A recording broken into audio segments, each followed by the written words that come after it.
అందరికీ నమస్కారం. నా పేరు doctor K Satish Kumar, speciality orthopaedic surgeon, V9 hospitals, Begumpet.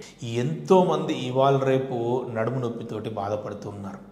కొత్త నడుము నొప్పికి సంబంధించిన డయాగ్నోసిస్లు మేమే వింటున్నాం డాక్టర్లుగా.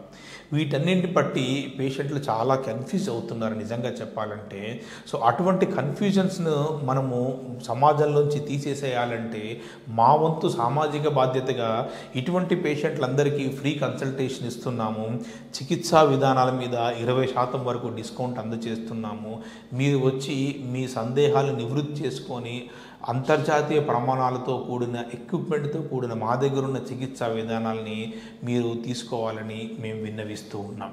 తర్వాత నడుము నొప్పి.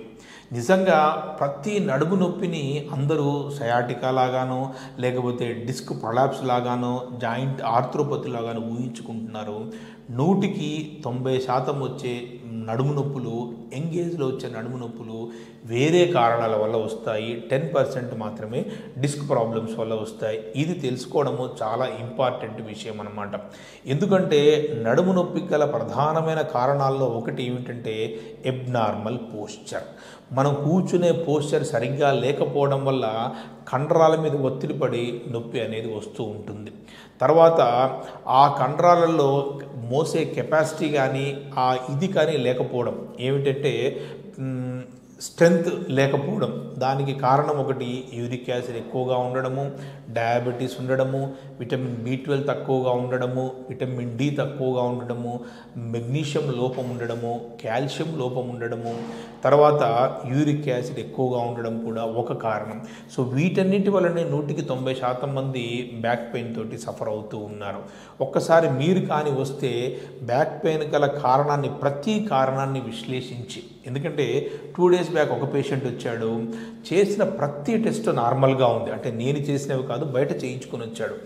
కానీ అక్కడ పేషెంట్కు డాక్టర్కు జరిగిన మధ్యన సంభాషణలో నేను కూర్చొని చెక్ చేసిన తర్వాత చూస్తే నాకు తెలిసింది ఏమిటంటే పేషెంటు రోజుకి దగ్గర 8 గంటలు కూర్చొని పనిచేస్తున్నాడు.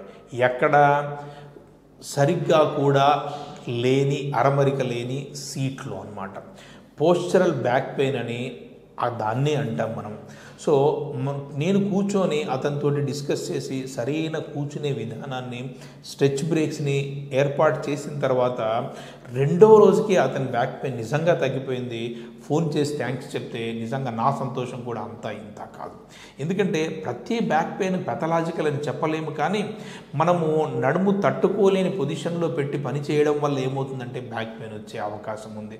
దానికి మీకు తెలిసిన ఇంటర్నెట్ని కానీ మీరు పరిశోధన చేస్తే ఏమొస్తుంది, సియాటికా అని వస్తుంది. సియాటికా ట్రీట్మెంట్లు, ఆ ట్రీట్మెంట్లు, ఈ ట్రీట్మెంట్లు, కైరో ప్రాక్టీస్, ఎన్నో రకాల ట్రీట్మెంట్ తీసుకున్నా కానీ దాని కారకానికి కానీ మనం ట్రీట్మెంట్ ఇవ్వకపోతే బ్యాక్ పెయిన్ అనేది తగ్గకుండా ఉండిపోయే అవకాశం ఉంది. సింపుల్ బ్యాక్ పెయిన్కి సింపుల్ ట్రీట్మెంట్ చికిత్సా విధానాలకి, కాంప్లెక్స్ బ్యాక్ పెయిన్కి కాంప్లెక్స్ ట్రీట్మెంట్ చికిత్సా విధానాలకి, సింపుల్ నుంచి కాంప్లెక్స్ చికిత్సా విధానాలకి V9 హాస్పిటల్ ఎప్పుడూ రెడీగా ఉంటుంది.